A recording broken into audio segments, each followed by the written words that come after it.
Good morning, my loves. Happy Friday.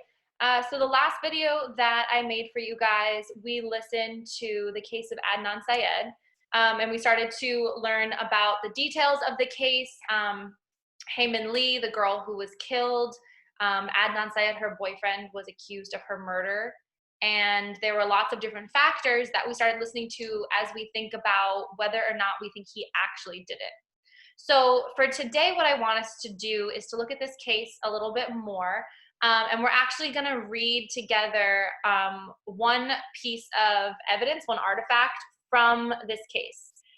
So I want to show you guys, this is an article that was written by Rabia Chaudhry. So if we don't remember, Rabia was Adnan's friend, childhood friend, who actually brought this case to the reporter. And what eventually made this case famous. So she wrote this. I want us to keep that in mind. And she wrote this in 2016, which is really not that long ago. So we're going to read through this. And as we read through, I want us to be looking for the following questions. So first, I want us to think about what argument is being presented. What argument is Rabia Chaudhry giving us in this article? The second thing I want us to look for is the evidence. Right? So this is a case deciding, did Adnan Syed actually kill his girlfriend, or is he an innocent man that has been in jail for the past like 20 years? So I want us to think about the argument. I want us to look for the evidence. And then I want us to think about the word logical. So for most of you, you guys should remember, we talked about this word logical when we talked about ethos, pathos, and logos.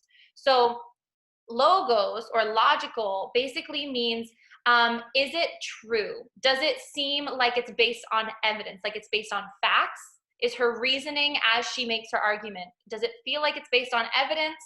Or do we feel like she's kind of lying? We don't really trust what she's saying. So that's where we're going to decide, is what she's saying logical? Is it valid? Is it true? The next thing I want us to think about is the evidence that she's giving us actually relevant to her argument? Is she giving us evidence that doesn't really have anything to do with what she's trying to argue? Those are things we have to consider as we decide if we're going to agree with her and trust her or not. And then finally, is there enough evidence to support her argument? So just like as if we were in court, right, and we saw Adnan's case and we were a judge and we had to decide, we have to decide, is there enough evidence? Is there enough evidence to prove that he's actually innocent? Or do we think, nope, there's more evidence to prove that he's guilty? So those are all things you guys need to be thinking about as we read through this article. And those are all some of the questions you guys are going to be answering after I post this video before Monday to start getting yourselves thinking. So those are going to be questions you guys will answer on Google Classroom. So for right now, what I want us to do is go through this document together. So we're going to read it together. We're going to annotate it together, looking for those things. So just to recap, we're looking for her arguments, her evidence, and we're thinking about, is her evidence valid? Is it truthful, logical? Or we're also thinking about, does she have enough evidence? Is it relevant? Does it actually have to do with what we're talking about? Okay, I'm gonna shut up. So the title of this article is Adnan Syed is innocent. Now find Heyman Lee's real killer. I'm going to go ahead and highlight that title right away because this is telling us her argument, right? She tells it to us right in the title. Adnan Syed is innocent. She is arguing that he did not kill her. Written by Rabia Chaudhry. A new trial means Syed's conviction for murder no longer holds, and new evidence means he'll likely be freed. Then the murder inquiry must begin again. So here we have a picture of Adnan Syed. As you can see, like we talked about last video, he was in high school when he was arrested. So he has now been in jail for 20 years. So he's a little bit older. After more than 17 years of incarceration and multiple denied appeals, Adnan Syed has finally been granted a new trial, and the murder conviction he has lived with for nearly 2 decades has been thrown out. Adnan was the subject of the globally popular podcast Serial, because of which his case became a worldwide obsession almost overnight. So that's that podcast that we listened to last class that made this case famous. But my obsession with it began in 1999 when he was first arrested. Adnan is my younger brother's best friend and like a brother to me as well. From the day he was taken from his bed in the pre-dawn hours of the 26th of February, 1999 until today, he has maintained his innocence, and I and my family have believed him. Adnan's conviction turned on two things. A state witness, Jay Wilds, who testified to having helped him bury the body, and Adnan's cell phone records that the prosecution introduced to corroborate Wilds' story of his and Adnan's movements on the 13th of January, 1999, the day the victim Hae Min Lee disappeared. The state argued the cell records could be used to track Adnan's movements and back up Wilds' story, pointing in particular to two incoming phone calls to Adnan's phone around 7 p.m. that night, both of which pinged a cell tower that covered the area where the victim's body was found. Wilds changed his story during the investigation and trial, and did so again most recently in an interview with the publication The Intercept. In that, he says the burial took place around midnight, negating any significance the cell records had in placing Adnan near the burial site around 7 p.m. Okay, I want to stop here. We said, we already highlighted her argument, right? We know she's arguing that Adnan is innocent, but we also know that we have to look for her evidence for why he is innocent. And I want to go ahead and actually highlight this right here, this paragraph, because it proves that Jay is changing his story. So if you guys remember from the video that we listened to, that you guys watched earlier in the week, and the podcast that we listened to, we hear Jay's testimony. We hear his interview with the police. And Jay argues that he helped Adnan bury the body. And he is the main reason why Adnan gets arrested and eventually convicted for murder. But if Jay is changing his story, if he's saying that things happened differently than he did that night, that is evidence that maybe he's not telling the truth. So I want to go and highlight that paragraph. Okay, let's keep reading. What further undermines the significance of the cell records was a fax cover sheet discovered by Susan Simpson, an attorney and the co-host of our podcast, Undisclosed. Simpson noticed the cover sheet clearly stated that incoming call information was not reliable for location of the phone. Adnan's attorney at trial never caught this information. For whatever reason, including the possibility that the state didn't give it to her, this issue was raised in Adnan's recent appeal and ultimately became the reason the judge threw his conviction out and ordered a new trial. So here's that other piece of evidence that they said that the state used to convict Adnan, to say that he was guilty. This evidence about the cell phone. But I want to go ahead and highlight this part right here, because this part tells us that the cell phone records might not have been good evidence, that they're not reliable, meaning we can't trust cell phone records. So I went ahead and highlighted that. So let's go ahead. I also wanted to highlight in that paragraph before we move on this last sentence, because this last sentence is telling us that a judge threw out his conviction. That means that a judge decided that he didn't know if Adnan was innocent or guilty. He decided that Adnan deserves to have a retrial or a new trial so that it can decide if he actually might have been innocent this entire time. So we're going to highlight that as evidence. Okay. As it stands now, Adnan Syed is an innocent man. He is no longer convicted of any crime, but remains charged with the murder of Hae Min Lee, just as he was before trial in 1999. He will remain innocent until and unless the state of Maryland can prove his guilt all over again. But they can't, because we can prove his innocence with the two pieces of factual information that are irrefutable. This word irrefutable, I'm going to go ahead and underline because I don't totally know it. I think because it starts with IR, I think it means like not refutable. But I want to just really double check what that could mean. So let's Google that. Irrefutable. Irrefutable means impossible to deny or disprove, meaning that you cannot disprove them. They are true, they are facts. So the first fact that she gives us says that Lee left school after 2:15 p.m. and was intercepted by her killer by 3:30 p.m. on 13th of January, 1999, after which the family realized something was wrong. Lee picked up her young cousin from elementary school every day by 3:30 p.m., but that day she never made it. So here she's talking about some evidence to say that it's the time, I think is what she's focusing on here. Let's look at the second fact. The second fact we have relates to the findings of the autopsy report.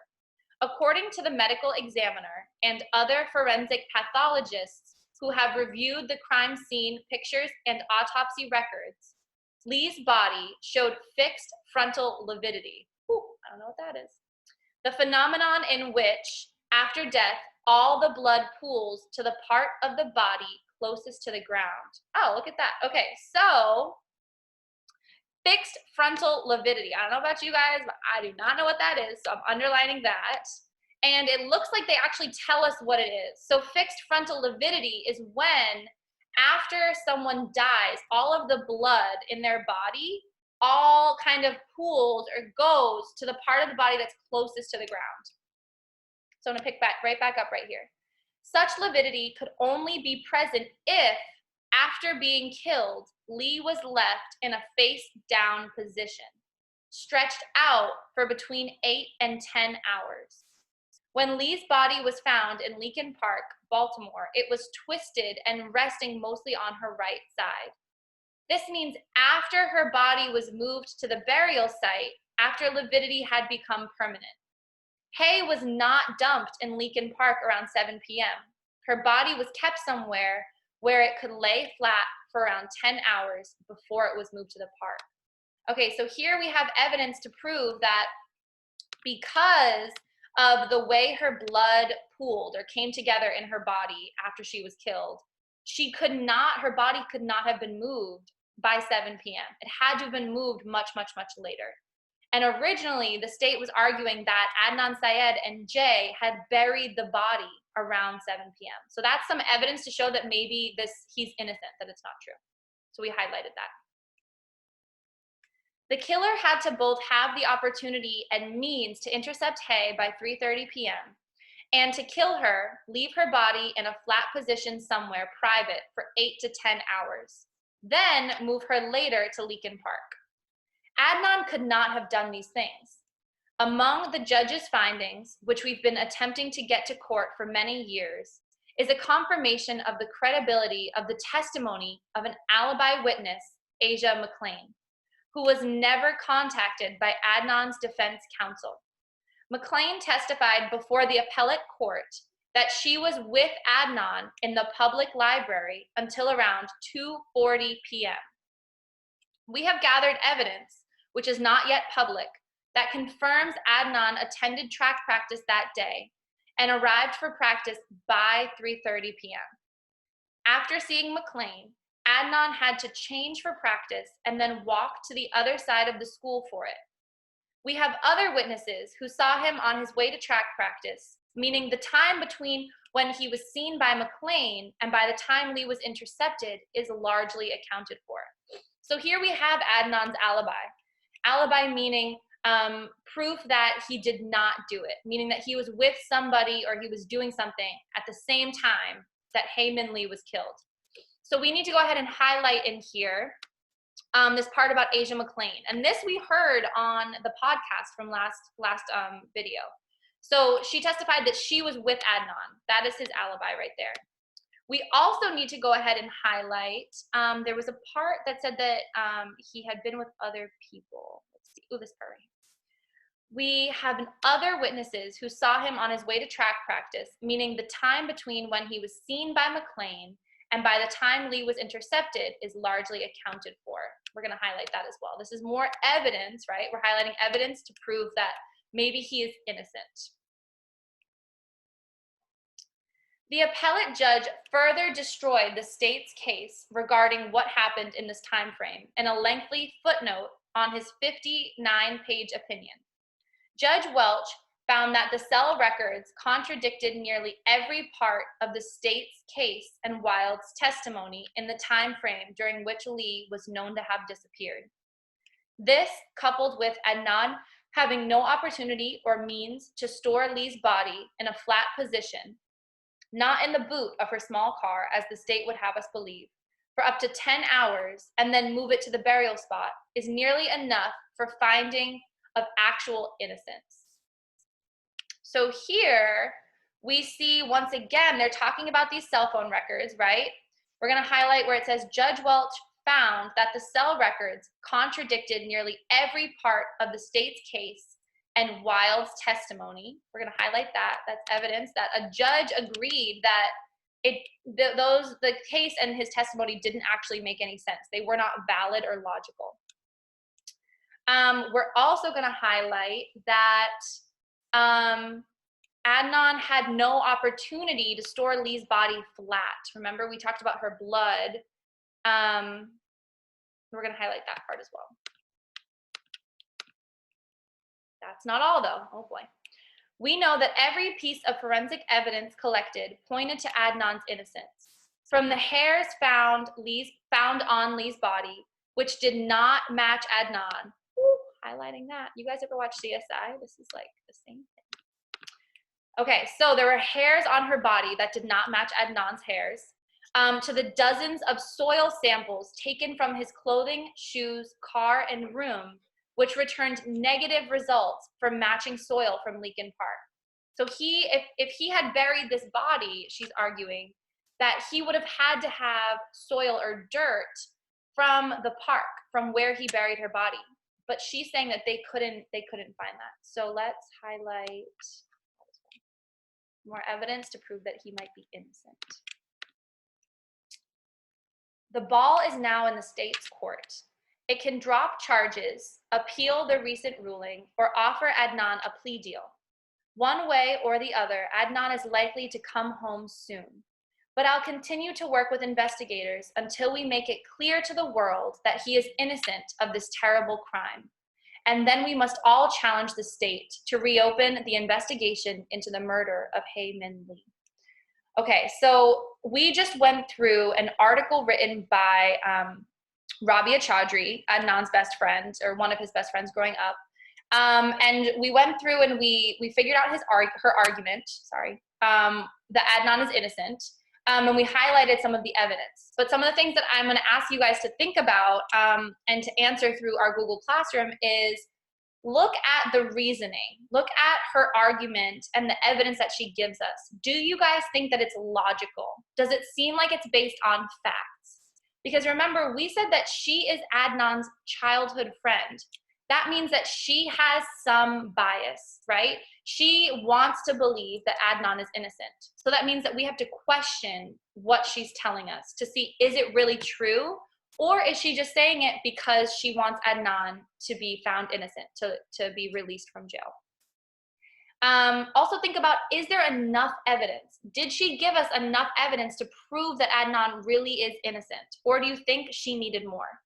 These are questions that you guys are thinking about, as remember, we're pretending that in this case you are lawyers. And you guys are gonna go ahead and answer on Google Classroom. So that's gonna be it for today. Ooh, how do I do? That's gonna be it for today. I love you guys very much. Again, happy Friday. I hope you guys have a fun weekend. Please make sure you guys are staying safe and healthy, and your family and friends are as well. I love you. I'll see you guys on Monday. Bye.